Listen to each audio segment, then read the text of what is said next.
Hi friends, ಹೇಗಿದ್ದೀರಾ? ಎಲ್ಲರೂ ಚೆನ್ನಾಗಿದ್ದೀರಾ ಅಂತ ತಿಳ್ಕೊಳ್ತೀನಿ. ಇವತ್ತು ನಾನು ಮಾವಿನಕಾಯಿ ಕಟ್ನೆ ಅಥವಾ ಸ್ವೀಟ್ ಉಪ್ಪಿನಕಾಯಿ ಅಂತಲೂ ಹೇಳ್ಬೋದು. ಇವಾಗ ನೋಡಿ, ನಾನಿಲ್ಲಿ 4 ಮಾವಿನಕಾಯಿನ ತೊಗೊಂಡಿದ್ದೀನಿ ತೊತ್ತಪುರಿ.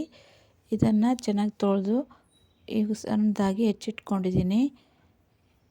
ಇಲ್ಲಿ ನೋಡಿ, ಈ ಥರ ಹೆಚ್ಚಿಟ್ಕೊಂಡು ತೊಳೆದಿಟ್ಕೊಂಡಿದ್ದೀನಿ ನೋಡಿ. ಇಷ್ಟು ಸಣ್ಣಕ್ಕೆ ಹೆಚ್ಕೊಂಡ್ರೆ ಬೇಗ ಬೇಯಿಸ್ಲಿಕ್ಕೆ ಒಳ್ಳೆಯದಾಗುತ್ತೆ ಫ್ರೆಂಡ್ಸ್. ಇದನ್ನು ಇವಾಗ ಬೇಯಿಸ್ಕೊಳ್ಬೇಕು. ಇವಾಗ ನಾನು ಪಾತ್ರೆ ಕಾದ್ಮೇಲೆ ಗ್ಯಾಸ್ ಮೇಲೆ ಇಟ್ಟಿದ್ದೀನಲ್ಲ, ಅದನ್ನು ಕಾದ್ಮೇಲೆ ಅದಕ್ಕೆ ಇವಾಗ ಎಷ್ಟು ಬೇಕೋ ಅಷ್ಟು ನೀರು ಹಾಕ್ಕೊಂಡು ನಾವೀಗ ಹೆಚ್ಕೊಂಡಿರೋ ಮಾವಿನಕಾಯಿನ ಅದರಲ್ಲಿ ಹಾಕ್ಕೊಂಡು ಬೇಯಿಸ್ಕೊಳ್ಬೇಕಾಗತ್ತೆ. ನೋಡಿ, ನಾನು ಹಾಕ್ಕೊಳ್ತಾ ಇದ್ದೀನಿ ನೋಡಿ. ಇವಾಗ ಇದೇ ಥರ ಅಷ್ಟು ಹಾಕ್ಕೊಳ್ಬೇಕು ನೋಡಿ ಫ್ರೆಂಡ್ಸ್. ಇವಾಗ ಮಾವಿನಕಾಯಿ ಸಿಕ್ಕಾಗ ಇವಾಗ ಮಾವಿನಕಾಯಿ ಸೀಸನ್ ಅಲ್ವಾ, ಮಾವಿನಕಾಯಿ ಸಿಕ್ಕಾಗ ಈ ಥರ ಮಾಡ್ಕೊಂಡು ಬಿಡಬೇಕು. ಇಲ್ಲಿ ನೋಡಿ, ನಾನು ಇವಾಗ ಅಷ್ಟು ಹಾಕ್ಕೊಂಡಾಗಿದೆ. ಇವಾಗ ಇದಕ್ಕೆ 2 ಸ್ಪೂನ್ ಆಗುವಷ್ಟು ಉಪ್ಪನ್ನ ಹಾಕ್ಕೊಂಡು ಬೇಯಿಸ್ಕೊಳ್ತಾ ಇದ್ದೀನಿ. ನಾವು ಇವಾಗ ಈ ಮಾಡ್ಕೊಂಡಿರೋ ಈ ರೆಸಿಪಿನ ಹಾಗೆ ಇಟ್ಕೊಂಡ್ರೆ ಒಂದು 4 ದಿವಸ ಉಪಯೋಗಿಸ್ಬೋದು. ಅದನ್ನೇ ಫ್ರಿಜ್ಜಲ್ಲಿ ಸ್ಟೋರೇಜ್ ಮಾಡಿ ಇಟ್ಕೊಂಡಿದ್ರೆ ಒಂದು 15-20 ದಿವಸ ಉಪಯೋಗಿಸ್ಕೋಬೋದು ಫ್ರೆಂಡ್ಸ್. ಇದು ತುಂಬ ಟೇಸ್ಟಿಯಾಗಿ ರುಚಿಯಾಗಿ ಬರುತ್ತೆ ನೋಡಿ. ಇದನ್ನು ಮಕ್ಕಳಂತೂ ತುಂಬ ಇಷ್ಟಪಟ್ಟು ತಿಂತಾರೆ. ಒಂಥರ ಸ್ವೀಟ್ ಮತ್ತು ಖಾರ ಹುಳಿ ಎಲ್ಲ ಮಿಕ್ಸ್ ಆಗಿರುತ್ತೆ. ತುಂಬ ಚೆನ್ನಾಗಿ ಬರುತ್ತೆ ಫ್ರೆಂಡ್ಸ್. ಇದನ್ನು ಸಾಸ್ ಥರ ಬ್ರೆಡ್ ಜೊತೆನೂ ಹಾಕ್ಕೊಂಡು ತಿನ್ಬೋದು. ಅಷ್ಟು ಟೇಸ್ಟಿಯಾಗಿರುತ್ತೆ ಇದು ನೋಡಿ. ಇವಾಗ ಇದಕ್ಕೆ ನಾನು ಮುಚ್ಚಿಟ್ಕೊಂಡು ಬೇಯಿಸ್ಕೊಂಡಿದ್ದೀನಿ ಅದನ್ನು. ಇವಾಗ ಇದಕ್ಕೆ ಬೇಕಾಗಿರೋ ಮಸಾಲೆ ಒಂದು 20 ಮೆಣಸು ತೊಗೊಂಡಿದ್ದೀನಿ, ಬ್ಯಾಡಗಿ ಮೆಣಸು ಫ್ರೆಂಡ್. 2 ಬೆಳ್ಳುಳ್ಳಿ ಮತ್ತು ಒಂದು 4-5 ಆಗುವಷ್ಟು ಮೆಂತೆ. ಇಲ್ಲಿ ಜೀರಿಗೆನ ಹುರಿದು ತೊಗೊಂಡಿದ್ದೀನಿ 2 ಸ್ಪೂನ್ ಆಗುವಷ್ಟು.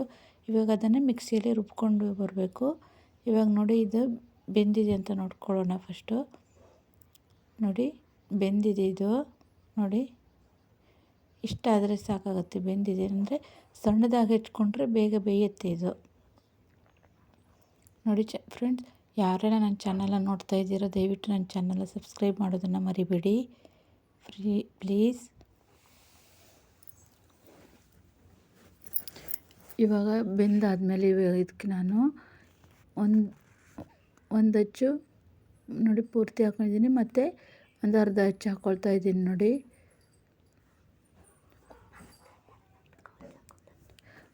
ಒಂದೂವರೆ ಅಚ್ಚು ಅಷ್ಟು ಬೆಲ್ಲ ಹಾಕ್ಕೊಂಡು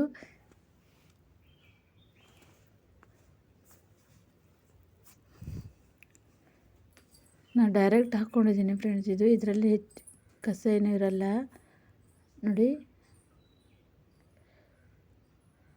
ಇವಾಗ ಬೆಲ್ಲ ಕರಗಿದೆ. ನಾವು ಈಗ ರುಬ್ಕೊಂಡು ಇಟ್ಕೊಂಡಿದ್ದೀವಲ್ಲ, ಇದನ್ನು ಇವಾಗ ರುಬ್ಕೊಂಡಿರೋ ಮಸಾಲೆನ ನಾವೀಗ ಇದಕ್ಕೆ ಹಾಕ್ಕೊಳ್ಬೋದು ನೋಡಿ.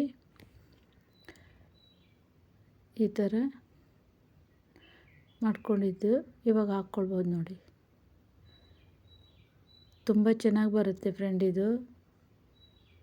ನೀವು ಒಮ್ಮೆ ಮನೆಯಲ್ಲಿ ಟ್ರೈ ಮಾಡಿ ನೋಡಿ. ಮತ್ತು ಮಾವಿನಕಾಯಿ ಸಿಕ್ಕಾಗ ಮಾಡ್ಕೊಂಡು ಬಿಡಬೇಕು ಫ್ರೆಂಡ್. ಇಲ್ಲಾದರೆ ಆಗಲ್ಲ ನೋಡಿ. ಇವಾಗ ಇದಕ್ಕೆಲ್ಲ ಅಷ್ಟನ್ನು ಹಾಕ್ಕೊಂಡಿದ್ದೀನಿ. ಖಾರ ಹುಳಿ ಸ್ವೀಟ್ ಮಿಕ್ಸ್ ಆಗಿ ಬರುತ್ತೆ ಫ್ರೆಂಡ್. ಇದು ತುಂಬ ಟೇಸ್ಟಿಯಾಗಿರುತ್ತೆ. ಮತ್ತು ಬೆಳ್ಳುಳ್ಳಿ ಫ್ಲೇವರ್, ಜೀರಿಗೆ ಫ್ಲೇವರ್ ಎಲ್ಲ ಒಂಥರ ತುಂಬ ಅಂದರೆ ತುಂಬ ಡಿಫ್ರೆಂಟ್ ಟೇಸ್ಟಿಯಾಗಿರುತ್ತೆ ಇದು.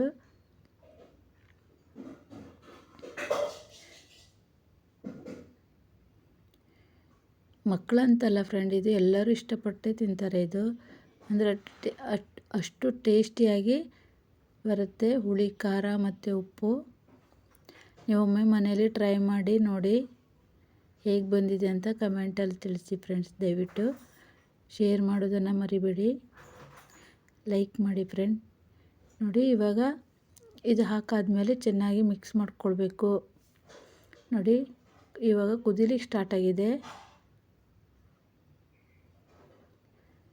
ನೋಡಿ. ಈ ಥರ ಬಂದಿದೆ.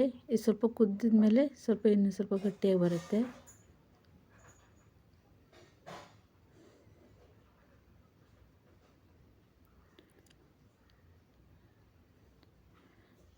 ನೋಡ್ತಾ ಇದ್ರಲ್ಲ ಫ್ರೆಂಡ್, ನೀವು ಮನೆಯಲ್ಲಿ ಟ್ರೈ ಮಾಡೋದನ್ನು ಮರಿಬೇಡಿ. ನೀವು ಇದು ಟ್ರೈ ಮಾಡಿ ನೀವು ಕಮೆಂಟ್ನಲ್ಲಿ ತಿಳಿಸಿ ಫ್ರೆಂಡ್ ಹೇಗೆ ಬಂದಿದೆ ಅಂತ. ನಿಮಗೆ ಗೊತ್ತಾಗುತ್ತೆ ಅಷ್ಟು ಟೇಸ್ಟಿಯಾಗಿರುತ್ತೆ ಇದು. ನೋಡಿ ಇವಾಗ ಗಟ್ಟಿ ಆಗ್ತಾ ಉಂಟು. ಇಷ್ಟಾದರೆ ಸಾಕಾಗತ್ತೆ.